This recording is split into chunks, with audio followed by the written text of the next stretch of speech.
Dear viewers, welcome to my channel exclusive info. Dear viewers, আপনাদের জন্য দারুণ একটা গুড নিউজ, কারণ এটা সম্পর্কে আমি একটা আপকামিং ভিডিও বানিয়েছিলাম। ফাইনালি কিন্তু সেটার যে অফিসিয়াল নোটিফিকেশানটা সেটা কিন্তু এসে গেছে। অর্থাৎ আপনারা যারা যারা দীর্ঘদিন ধরে আরপিএফ কনস্টেবল এবং সাব ইন্সপেক্টর যে পোস্টটা রয়েছে সেটার জন্য অপেক্ষা করেছিলেন, ফাইনালি কিন্তু সেটার নোটিফিকেশান আউট হয়ে গেছে। সো সবাইকে রিকোয়েস্ট করব ভিডিওটা প্রথম থেকে শেষ পর্যন্ত দেখবেন, কারণ এই ভিডিওতে আমি ইম্পর্টেন্ট ডেটগুলো, যখন থেকে ফর্ম ফিল আপ শুরু হবে এবং লাস্ট ডেট কবে, এটা এডুকেশন কোয়ালিফিকেশান সমস্ত কিছু আলোচনা করব।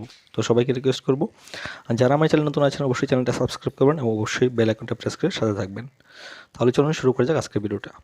সো ডিয়ার ভিউয়ার্স, আপনারা দেখতে পাচ্ছেন এখানে সরাসরি নোটিফিকেশানটা government of India, ministry of railways, অর্থাৎ আমাদের government of India railway ministry থেকে নোটিফিকেশানটা বেরিয়েছে। এখানে নোটিফিকেশানের যে নাম্বার সব কিছু দেওয়া আছে, অর্থাৎ নোটিশ নাম্বার।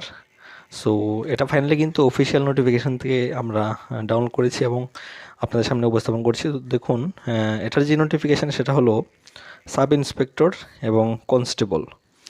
আর এখানে যে ভ্যাকেন্সি রয়েছে টোটাল, সাব ইন্সপেক্টরদের জন্য রয়েছে 552টা ভ্যাকেন্সি, আর কনস্টেবল পদের জন্য রয়েছে 4,208টা ভ্যাকেন্সি। টোটাল ভ্যাকেন্সি হলো 4,660টা ভ্যাকেন্সি এখানে রয়েছে। আর বাকি এটার যে এডুকেশন কোয়ালিফিকেশানটা যদি আমরা আলোচনা করি, প্রথমে তো যে কনস্টেবল পদ, অর্থাৎ যারা যারা কনস্টেবলের পদে অ্যাপ্লাই করবেন তাদের ক্ষেত্রে অনলি শুধুমাত্র কিন্তু আপনার 10 পাস যোগ্যতা হলে কিন্তু আপনি এটাতে আবেদন করতে পারবেন। আর বাকি যারা সাব ইন্সপেক্টর পদে অ্যাপ্লাই করবেন তাদের ক্ষেত্রে অবশ্যই আপনারা graduate from a recognised university, অর্থাৎ আপনি যদি গ্র্যাজুয়েশন কমপ্লিট করে থাকেন তাহলে কিন্তু এটাতে আবেদন করতে পারবেন। আর বাকি পরবর্তী স্যালারি যেটা রয়েছে কনস্টেবল পদের জন্য যে স্যালারি সেটা হলো 21,700 থেকে শুরু। আর বাকি যারা সাব ইন্সপেক্টর পদে অ্যাপ্লাই করবেন তাদের স্যালারি 35,400 থেকে আপনাদের স্যালারি কিন্তু শুরু হবে। আর এটার যে এজ লিমিটটা আমি বলে দিচ্ছি।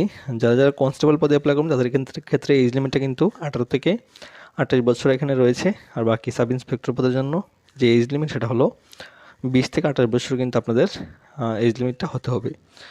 আর এটা যে ফর্ম ফিল আপ, অর্থাৎ এটা যে অনলাইন রেজিস্ট্রেশন ডেট সেটা কিন্তু শুরু হবে 15 এপ্রিল 2024 থেকে এটার ফর্ম ফিল আপটা শুরু হবে এবং লাস্ট ডেট থাকবে 14 মে 2024।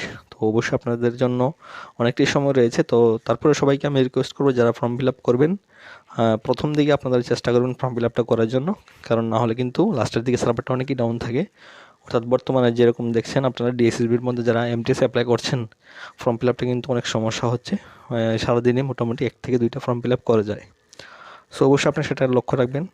সো আশা করছি আপনারা বুঝতে পেরেছেন। সবাইকে রিকোয়েস্ট করবো একটা করে লাইক করবেন যারা চ্যানেল নতুন আছেন এবং সাবস্ক্রাইব করবেন যারা আমার চ্যানেল নতুন আছেন। তাহলে এখন এ পর্যন্তই, আশা করছি বুঝতে পেরেছেন। Thanks for watching.